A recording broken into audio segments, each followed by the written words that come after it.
సరే, ఆన్లైన్ పని అనే ఈ కొత్త ప్రపంచం గురించి మాట్లాడుకుందాం. ఈరోజు మన ఈ విశ్లేషణ స్వేచ్ఛ, సౌలభ్యం వీటి కోసం వెతుక్కుంటున్న ఆధునిక యోధులకు ఒక గైడ్ లాంటిదన్నమాట. మన సాహసయాత్రకు ఇదొక మ్యాప్ అనుకోవచ్చు. మొదటగానే ఒక ముఖ్యమైన ప్రశ్న. ఆన్లైన్లో సంపాదించే ఆదాయంలో 20% అసలు చేతికి రాకముందే మాయమవుతోందా? చాలామందికి ఇలాగే జరుగుతోంది. అసలు ఎందుకు?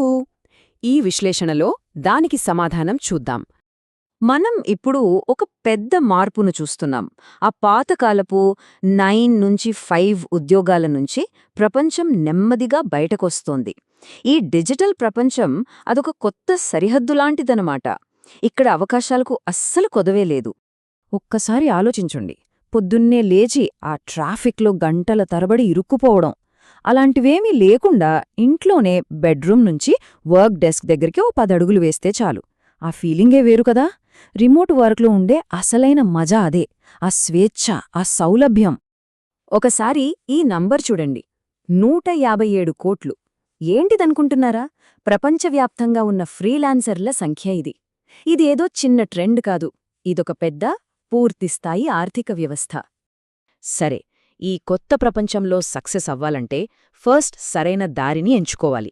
అంటే మన స్కిల్స్కి, మన గోల్స్కి సరిపోయే దారి అన్నమాట. ఈ డిజిటల్ యోధులలో ముఖ్యంగా 3 రకాలు, లేదా ఆర్కిటైప్స్ అంటారు కదా, అవి ఉన్నాయి. ఏంటో చూద్దాం. మొదటిది గిగ్ వర్కర్.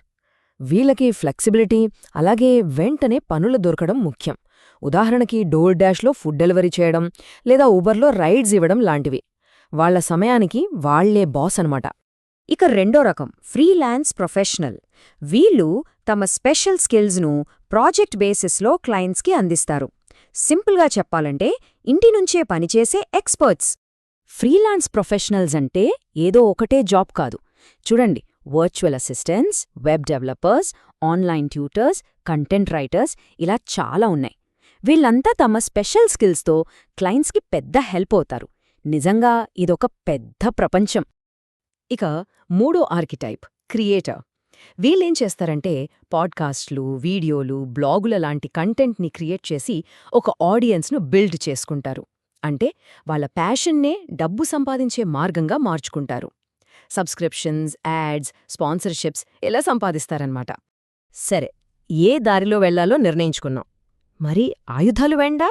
ఈ డిజిటల్ అడ్వెంచర్లో మన స్కిల్సే మన ఆయుధాలు. ఎక్కువ సంపాదించాలంటే ఇవి చాలా ముఖ్యం. క్లయింట్స్ కానీ, కంపెనీలు కానీ 2 రకాల స్కిల్స్ను చూస్తాయి. ఒకటి టెక్నికల్ స్కిల్స్, అంటే ఏం పని చేయగలరు అనేది. ఉదాహరణకు కోడింగ్, డిజైన్ లాంటివి. రెండోది వర్క్ ప్లేస్ స్కిల్స్, అంటే ఆ పనిని ఎలా చేస్తారు అనేది. కమ్యూనికేషన్, టీం వర్క్ లాంటివి. ఈ 2 కలిస్తేనే సక్సెస్. ప్రస్తుతం మార్కెట్లో బాగా డిమాండున్న ఒక హై వాల్యూ టెక్నికల్ స్కిల్ ఏదైనా ఉందంటే అది జెనరేటివ్ ఏఐ. అవును, ఏఐ.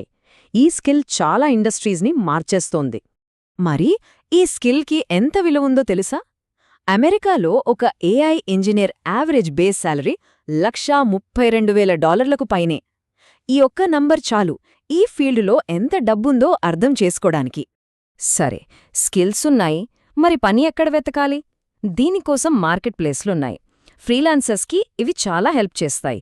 కానీ ఇక్కడే ఒక పెద్ద చిక్కుంది, ఒక దాగి ఉన్న సమస్య. దాని గురించే ఇప్పుడు మనం మాట్లాడబోతున్నాం.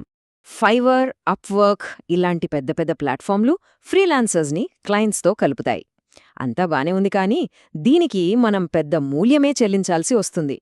కొన్ని ప్లాట్ఫామ్లైతే మనం సంపాదించిన దాంట్లోంచి ఏకంగా 20% కమిషన్గా తీసుకుంటాయి. అంటే కష్టపడి సంపాదించిన డబ్బులో 5వ వంతు వాళ్లకే పోతుంది. ఇప్పుడు అర్థమైందా మనం మొదట్లో ఎందుకు ఆ ప్రశ్న అడిగామో? లెక్క చూడండి. ఒక ఫ్రీలాన్సర్ ఏడాదికి $50,000 సంపాదిస్తున్నారనుకోండి.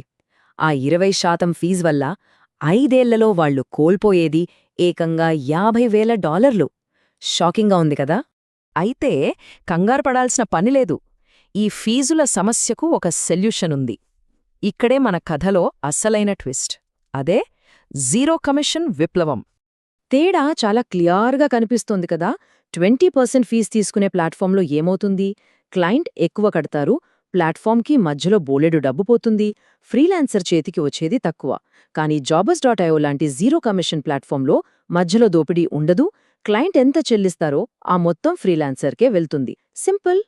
అయితే ప్రతి అడ్వెంచర్లోనూ కొన్ని ప్రమాదాలుంటాయి కదా, అలాగే ఈ ఆన్లైన్ ప్రపంచంలో కూడా.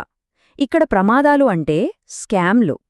ఈ స్కామ్ల బారిన పడకుండా ఎలా జాగ్రత్త పడాలో ఇప్పుడు చూద్దాం. స్కామ్ల నుండి మనల్ని మనం కాపాడుకోవడానికి ఈ 4 స్టెప్స్ చెక్ చేసుకోవాలి. 1. కంపెనీ వివరాలు సరిగ్గా లేకపోవడం. 2. జాబ్ కోసం డబ్బు అడగటం.